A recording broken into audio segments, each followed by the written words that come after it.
अच्छा जी, तो जैसा कि टाइटल से आप लोगों ने देख लिया है, हम बात कर रहे हैं हम टीवी पे आने वाले ड्रामे छल्लावे की। अब ड्रामा ये लोग बना देते हैं, लेकिन कोई एजुकेशनल नहीं, कोई कुछ नहीं, पता नहीं क्या कहानियाँ बस बना देते हैं। अब देखें, नाम रखा है छल्लावा। अब छल्लावा क्या होता है? छल्लावा को कहा जाता है कि भाई, कि कोई ऐसा बच्चा जिसका बचपन में इंतकाल हो गया हो किसी वजह से, फिर वो भूत बन के घूम रहा होता है। हालांकि ऐसा कोई कॉन्सेप्ट नहीं है इस्लाम में, हमें सीधी सीधी मालूमात मौजूद है हमारे पास कि छल्लावा के घोस्ट, भूत, आत्मा, रूह रूह नहीं भटकती। ये हिंदुओं में होता है, ये और लोगों में होता है, लेकिन मुसलमानों में ये कॉन्सेप्ट नहीं है। रूह के भटकने का नहीं है। जब इंसान मर जाता है उसकी रूह चली जाती है ऊपर आलमे अरवाह में। तो ये एक गलत कॉन्सेप्ट पे ड्रामा बनाया जा रहा है। बस अब क्या करें, लोगों को दिखा रहे हैं। ये कोई ऐसा शो नहीं बनाते कि तो चलो ऐसी ही कोई कहानी हो जो कि रियल हो, जो कि इंफॉर्मेशन और नॉलेज के हिसाब से भी सही बैठे।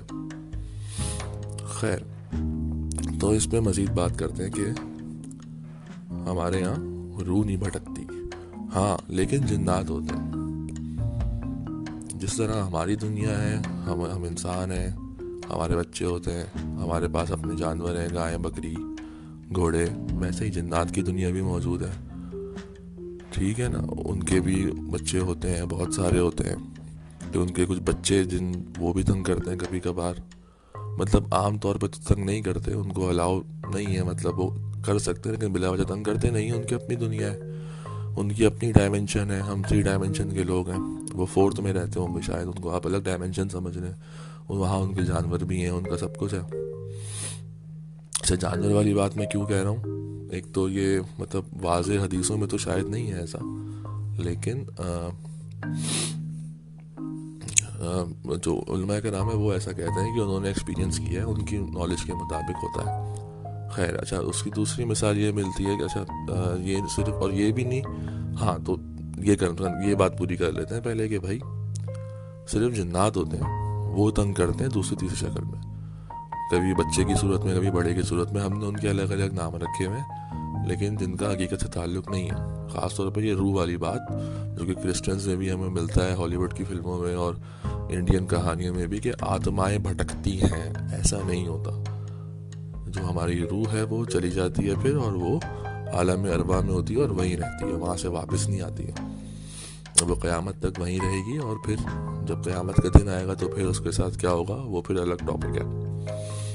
उसके बाद क्या होता है, तो जिस तरह जिन्नात का ये है, जिन्नात की दुनिया है, वैसे फरिश्तों की दुनिया है। और ये भी ऐन मुमकिन है कि जिन्नात और फरिश्तों के अलावा भी और भी मखलूक हैं।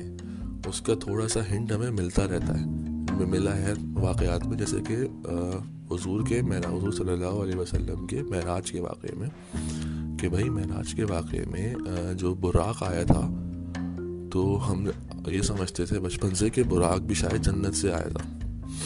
लेकिन जब वो कहानी को गौर से पढ़ा तो समझ में आया कि भाई बुराक तो सिर्फ मस्जिद हराम से लेके मस्जिद अक्सा तक के सफ़र में इस्तेमाल हुआ। आसमान पे जाने के लिए बुराक को इस्तेमाल नहीं किया गया, जन्नत में जाने के लिए बुराक को इस्तेमाल नहीं किया गया।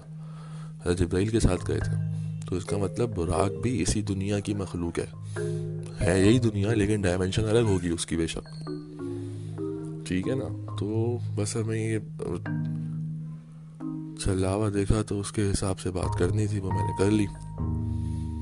एंड या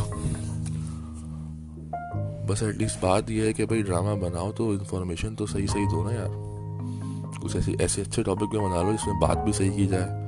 जैसे हमारे पास अशफाक अहमद हैं, उनकी कहानियाँ होती हैं। अब उनकी कहानियाँ भी होती हैं, और कहानी में वो मतलब क्या क्या चीज़ ले आते हैं। मनचले का सौदा अगर आप लोगों ने देखा हो, फिज़िक्स के कौन कौन से कॉन्सेप्ट, मतलब ज़बरदस्त। ऐसा काम कोई नहीं हो रहा। खैर, मिलते हैं अगली बार।